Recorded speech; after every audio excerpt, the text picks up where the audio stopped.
Kesempatan kali ini saya akan menjelaskan tentang biografi dari Hegel. Nama lengkap Hegel adalah Georg Wilhelm Friedrich Hegel. Dia adalah seorang pemikir besar Jerman dan juga seorang filosof yang sangat berpengaruh pada masanya, yaitu pada abad 18 sampai dengan 19. Pemikiran Hegel ini banyak diikuti atau dirujuk oleh filsuf-filsuf selanjutnya seperti Karl Marx dan lain-lain. Filsafat Karl Marx ini tergolong ke dalam aliran idealisme ataupun idealisme Jerman, di mana idealis itu berpandangan bahwa yang nyata adalah idea, bukan materi. Hegel lahir di Jerman yaitu pada tahun 1770. Dan Hegel juga termasuk salah satu aktor dari revolusi Prancis. Assalamualaikum warahmatullahi wabarakatuh. Saya Monawara. Saya akan melanjutkan pembahasan yang telah dibahas oleh Irfan Maulana tentang biografi Hegel. Hegel sendiri merupakan anak dari pasangan yang bekerja di birokrat, yang mana ayahnya Hegel bekerja di pengadilan tinggi dan ibunya seorang pengacara. Hegel sendiri memiliki hobi membaca, yang mana dari awal dia sudah membaca tentang sastra-sastra Jerman, dan Hegel sendiri juga senang membaca buku filsafat, yang mana dibaca secara diam-diam. Mengapa dibaca secara diam-diam? Karena di Jerman sendiri belum adanya revolusi, tetapi di Jerman sudah memasuki masa pencerahan. Dan pada tahun 1811 Hegel pun menikah, dan selang beberapa waktu Hegel pun diangkat menjadi profesor filsafat di Heidelberg. Pada tahun 1818 Hegel menjadi profesor di Universitas Berlin. Hegel akhirnya meninggal dunia sewaktu epidemi berjangkit pada tahun 1813, tetapi karyanya masih dikenang oleh beberapa manusia atau orang-orang di dunia, yang mana karyanya sebagai berikut: Phenomenology of Mind, Sign of Logic, Encyclopedia of the Philosophical Science, dan Philosophy of Right. Terima kasih, sekian dari saya. Assalamualaikum warahmatullahi wabarakatuh. Perkenalkan, nama saya Irwan. Di sini saya akan menjelaskan tentang rasionalitas.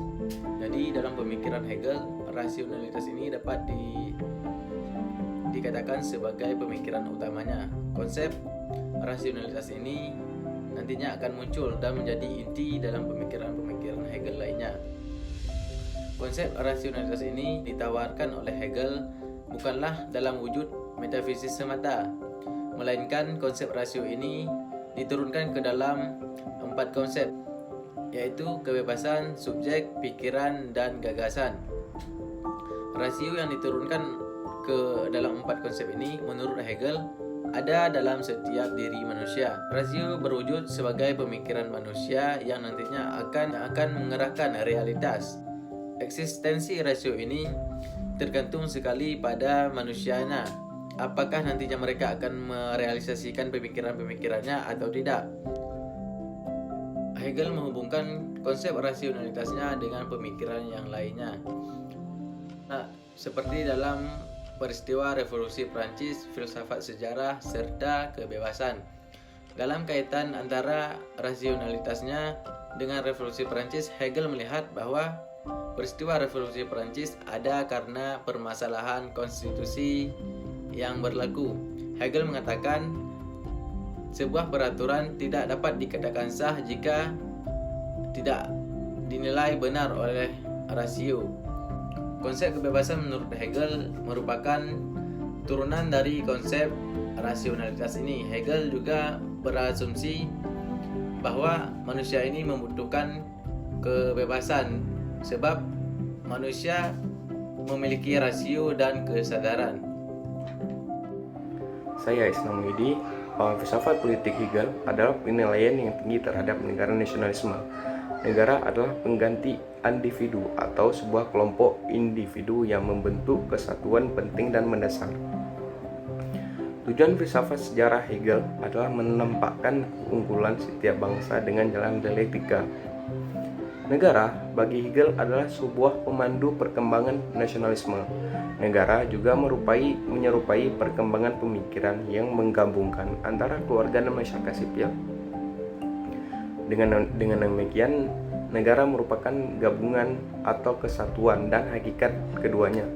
Hegel juga berkata, negara adalah substansi kehidupan sosial yang telah sampai pada taraf kesadaran terhadap dirinya. Menurut Hegel, negara juga merupakan dasar sebuah keluarga dan masyarakat sipil secara bersamaan. Kesatuan yang dipresentasikan dengan kasih sayang dalam keluarga juga merupakan substansi negara. Hegel juga berpendapat bahwa negara dalam prinsip sosial adalah level keluarga dan masyarakat secara bersamaan. Negara adalah realita keseluruhan itu sendiri. Menurut Hegel, negara pada hakikatnya adalah sebuah roh yang tampak pada fenomena kehidupan. Menurut Hegel juga, negara terdiri dari tiga unsur. Yang pertama, formasi internal dari sisi pertumbuhan dalam dirinya. Ini adalah kebenaran internal dari negara atau hukum. Kemudian yang kedua, eksistensinya yang berhubungan dengan makhluk hidup. Maksudnya ini adalah kebenaran eksternal dari sebuah negara. Kemudian yang ketiga atau yang terakhir yaitu makhluk hidup ini tiada lain hanyalah tahapan-tahapan menuju pertumbuhan pemikiran keseluruhan bagi roh dalam wujud adanya. Menurutnya, negara juga mencakup kaidah-kaidah moralitas, kehendak-kehendak individu melebur ke dalam negara yang bebas. Oleh karena itu, filsafat Hegel mengandung dua unsur penting. Yang pertama, dialektika, konklusi baru yang tidak mungkin dihasilkan tanpa dialektika. Kemudian yang kedua, pandangan tentang negara nasional sebagai penopang kekuasaan politik. Hegel di sini Hegel juga berpendapat bahwa keluarga, masyarakat sipil, dan negara adalah tiga fase yang sampai kepada yang mutlak. Assalamualaikum warahmatullahi wabarakatuh. Perkenalkan, nama saya Dinda Pia Ulfa. Di sini saya ingin menjelaskan terkait bagaimana negara Hegel dan juga lahirnya pemerintahan otoriter di Indonesia. Jadi pasca runtuhnya Orde Baru, muncul polemik terkait konsep negara integralistik oleh Supomo yang dipandang telah berimplikasi bagi lahirnya negara totalitarian militer ala Soeharto. Negara integralistik adalah salah satu teori yang dilahirkan oleh pemikiran Supomo tentang persatuan masyarakat organis yang mengutamakan kepentingan seluruhnya, bukan kepentingan perseorangan, yang banyak mengacu pada ajaran Hegel.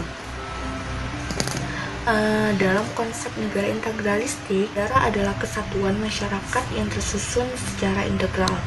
Masyarakat itu merupakan kesatuan organis yang tidak terpisah dan bergerak bersama ke dalam satu tujuan tunggal yang hakiki. Dalam proses penemuan tujuan hakiki ini, pemimpin berperan sebagai kepala yang akan menuntun pergerakan dari unsur-unsur organis lainnya, sehingga tercipta keselarasan antara pimpinan dan rakyat.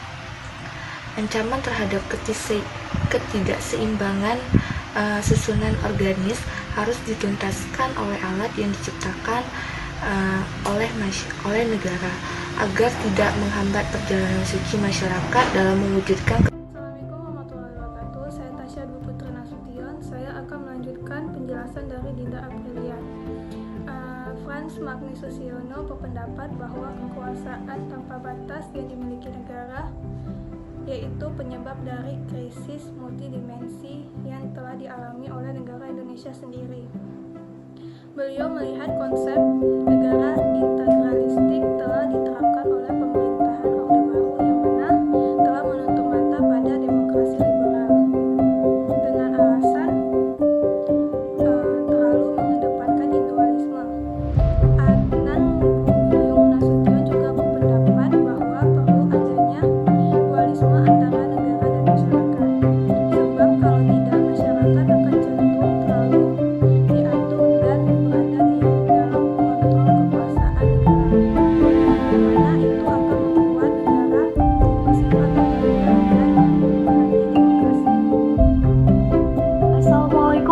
warahmatullahi wabarakatuh. Selain nasionalisme, saya akan membahas tentang kritik terhadap negara dan masyarakat Hegel. Nah, di sini Hegel menggambarkan bahwa masyarakat itu bebas untuk menjalankan kehidupannya tanpa dituntut untuk menjalankan jenis kehidupan tertentu oleh negara. Negara tidak akan memaksakan jenis kehidupan seperti apa yang harus dilakukan masyarakatnya seperti masyarakat feodal.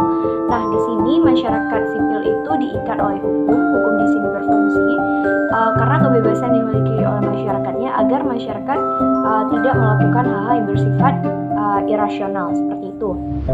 Nah, kemudian hukum negara menjadi instrumen untuk mengingatkan manusia agar tidak bertindak irasional tadi itu adalah yang dimaksud oleh si Hegel. Nah, bagi Hegel, negara adalah kesatuan mutlak. Oleh karena itu, Hegel menolak untuk pembagian kekuasaan di dalam negara. Tetapi yang ada adalah pembagian kerja untuk masalah-masalah yang bersifat universal.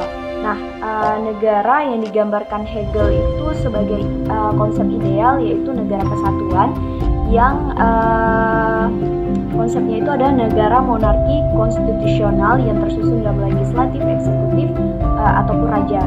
Nah, kemudian si Marx mengkritik bahwa pemisahan negara dan masyarakat sipil dari Hegel menjadi penyebab keterasingan manusia. Manusia dan masyarakat sipil itu bersifat egois. Mereka itu saling memanfaatkan satu sama lain untuk mendapatkan sesuatu yang diinginkannya, yang pada akhirnya terjadilah yang namanya anarki. Oleh karena itu, masyarakat memerlukan negara yang memaksa mereka untuk bersikap sosial melalui kepatuhan kepada hukum. Nah, jadi menurut si Marx, memandang masyarakat sipil itu sebagai masyarakat yang dicirikan oleh pembagian kerja, sistem pertukaran kepemilikan pribadi atas alat-alat produksi. Nah, pandangan ini memang sama dengan pandangan Hegel, namun yang berbedanya adalah Marx menambahkan bahwa pembagiannya itu ada pembagian masyarakat borjuis dan juga masyarakat proletar. Nah, pembagian struktur dalam masyarakat sipil itu merupakan akibat dari adanya hak atas milik pribadi. Jadi yang menjadi pokok bukan negara, tetapi justru manusia di dalam masyarakat sipil itulah yang menjadi realitas pertama. Jadi logika Hegel mengenai negara membawahi masyarakat sipil kemudian dibalik menjadi masyarakat sipil yang membawahi negara. Nah, logika pembalikan ini bisa dijelaskan dalam pengertian masyarakat yang menjadi sebagai borjuis dan negara merupakan alat produksi di tangan borjuis untuk melanggengkan produksi penghisapan terhadap kaum buruh. Nah, jadi Marx mengatakan bahwa teori si Hegel ini tidak dapat menyelesaikan konflik, malah melembagakan konflik itu sendiri di dalam negara. Nah, Marx mengemukakan beberapa alasan. Yang pertama itu perwakilan dalam negara monarki konstitusional yang keanggotaannya itu terdiri dari bermacam-macam kelas justru akan melahirkan konflik di antara kelas-kelas itu sendiri. Nah, kedua, kelas birokrat yang ditampilkan Hegel akan memperjuangkan kepentingan dari mana asal pejabat birokrasi tersebut. Dan selanjutnya yang ketiga itu adalah pemisahan negara dengan masyarakat sipil itu akan melanggengkan konflik kepentingan antara negara dengan masyarakat sipil. Nah, negara dalam pandangan Marx itu adalah bagaikan sebuah alat produksi sebagai sebuah alat di tangan kaum borjuis untuk mempertahankan kepentingan kaum borjuis tersebut. Nama saya Rahmat Falevi dari kelompok 5. Berbicara tentang pemikiran politik Friedrich Wilhelm Hegel atau gurunya Karl Marx. Dia terkenal dengan mazhabnya Hegelian. Saya akan mencoba menjelaskan filsafat politiknya Friedrich Wilhelm Hegel. Hegel adalah pengusung dari politik nasionalisme karena menurut Hegel, nasionalisme adalah cara untuk mengcover ataupun melindungi semua hak hidup manusia. Jadi negara menurut Hegel adalah interaksi antara keluarga dan masyarakat sipil. Oleh karena itu lahirlah sebuah negara bahu-membahu dalam mendirikan sebuah bangsa, baik dari segi ekonomi, sosial, dan keluarga. Hal lain yang menarik dari pemikiran filsafatnya Hegel adalah, menurut Hegel, dengan negara adalah refleksi daripada baiknya etika dari masyarakat itu sendiri. Karena dari itulah Hegel menjelaskan bahwa ia ingin menjelaskan melalui dialektika sejarahnya bahwa setiap negara ataupun setiap bangsa memiliki keunggulan sendiri di bidang-bidangnya. Hal lain yang menarik dari filsafat politiknya Hegel, dia menjelaskan juga bahwa negara adalah taraf tertinggi kesadaran dari manusia. Negara adalah manifestasi keluarga tingkat tertinggi. Dia mengatakan bahwa negara adalah sintesis daripada keluarga dan civil society.